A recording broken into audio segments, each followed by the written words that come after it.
bumping, bump, bumping, bump, bumping.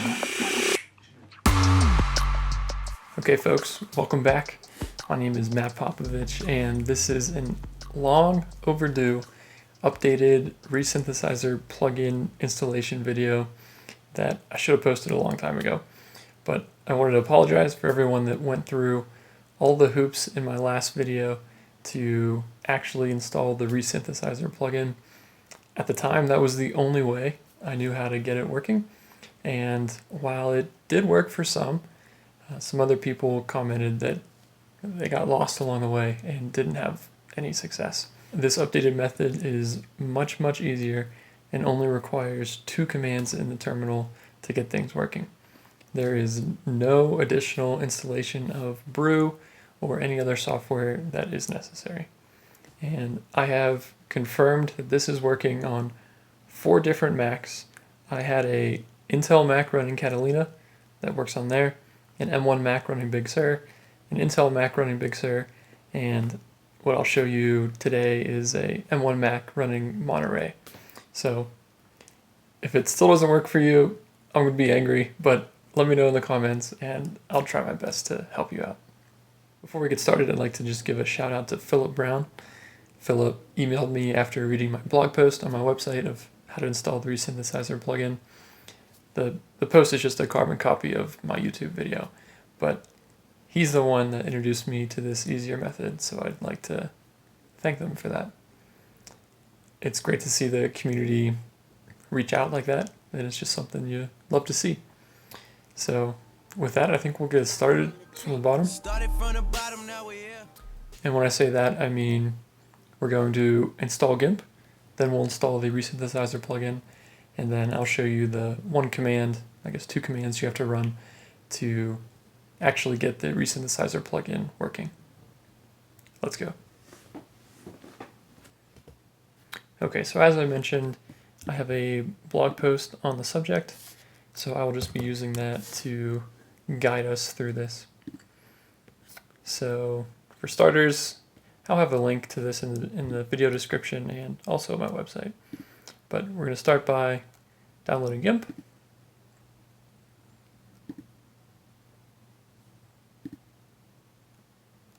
Once that is done, we can double click on the image and drag it to the applications.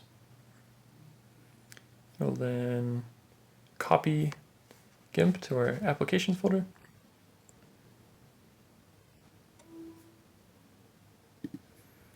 Okay. Okay, now that we have GIMP installed, we can download the resynthesizer plugin.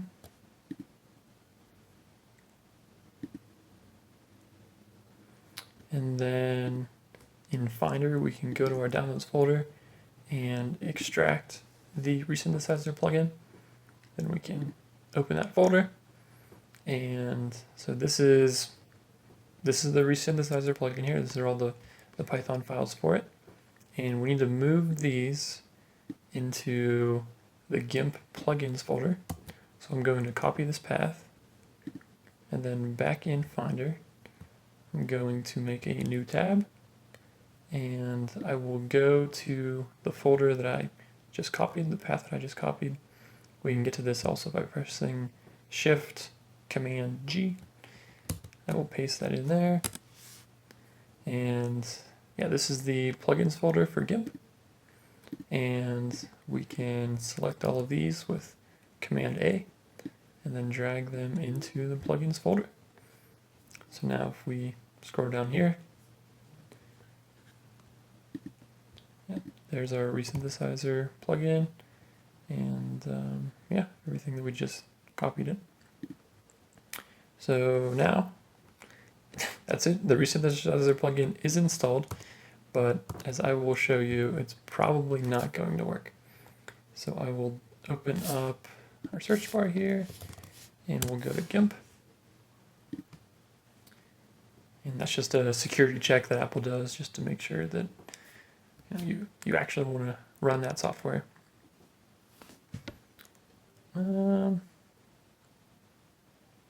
Sure. All right, so GIMP is open, and I'm gonna drag in a image here, and GIMP will ask you if you want to convert it to a different color space, and sure, we'll let that happen.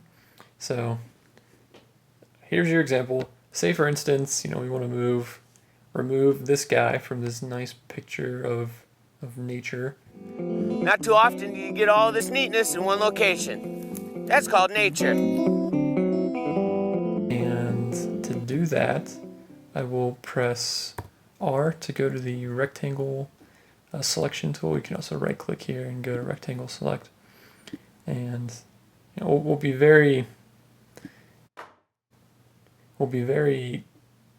imprecise about this selection, because I'm telling you that the resynthesizer plugin is not going to work out of the box.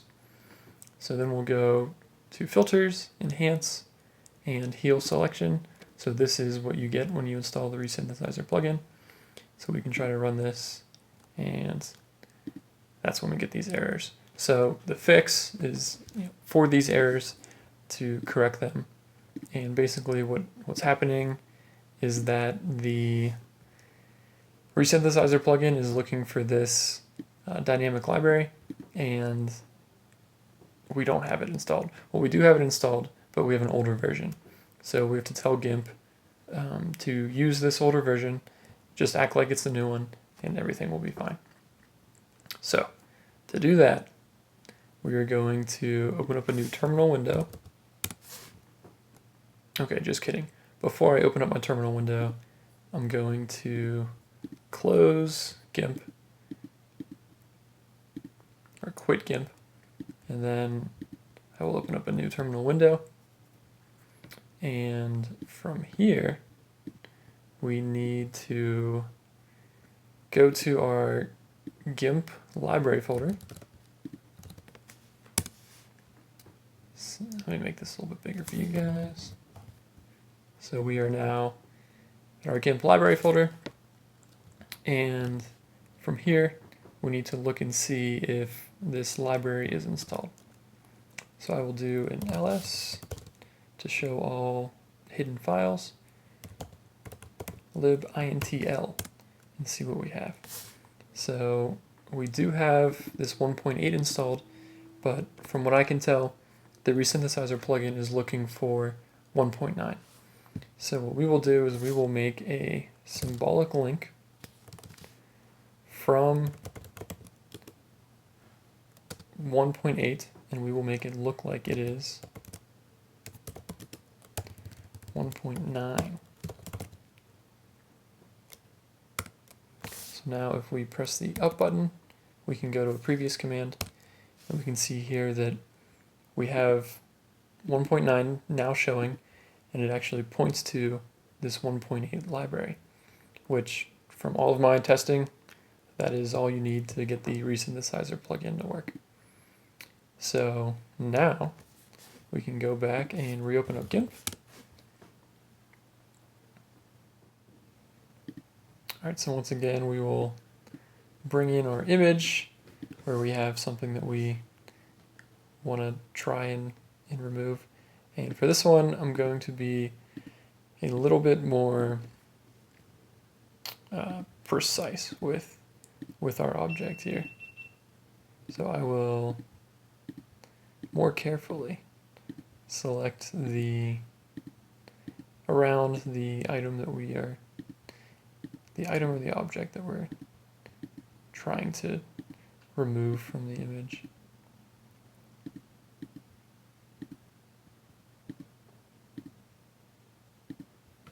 Alright, that looks a little closer. And we can try to run our heal selection. And I'll leave it with the defaults.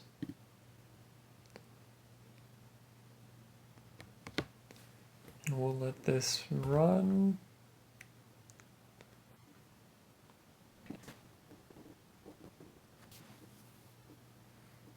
I promise it's not normally this slow.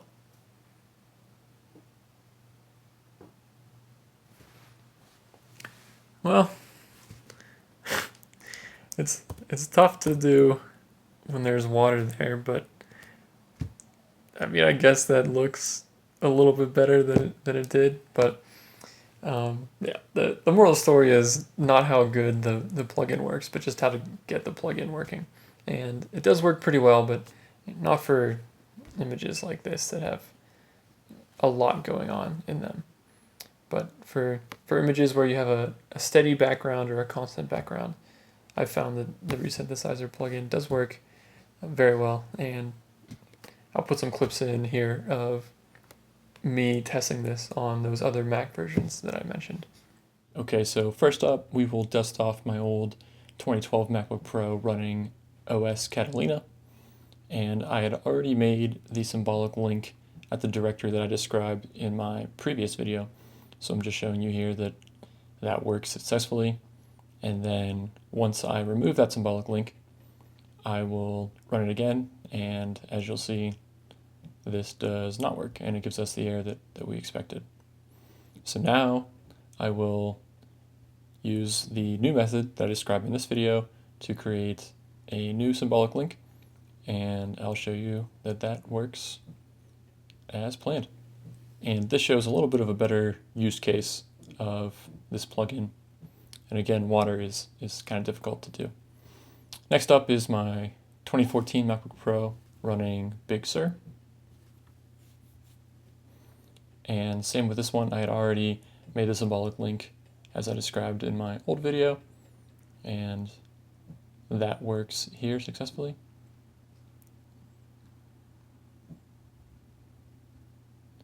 And again, I will remove that symbolic link, and I'll show you that that does not work and gives us the same error that we always get. Now I will go to the new folder and make a new dynamic link, just as this video explained, and we are back in action. So this is another example of the plugin working, and once again, water, not the best use for this plugin. Now I'll use my Mac Mini.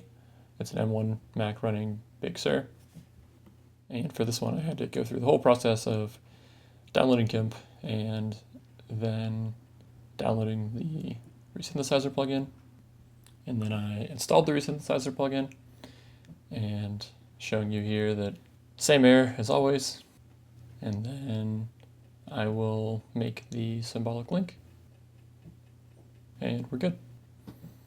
And just for documentation's sake, the Mac that I showed you the tutorial running on, that's an M1 Mac running Monterey, and my GIMP version is 2.10.32. But that's all she wrote. Hopefully this is the last video you need to watch in your installing the resynthesizer plugin journey, and hopefully this is the last video I need to make on helping others install the resynthesizer plugin as well. But of course, if it's still not working for you, please comment below and I'll do my best to help you out. I also have a Discord server that I'm going to try and be more active on, so you're welcome to try and find me there as well. But if it helped you, a like and a comment will help others find the video so that hopefully they can get their resynthesizer plugin working as well. But that's all I've got for you today. Thanks for watching, and we'll see you in the next one.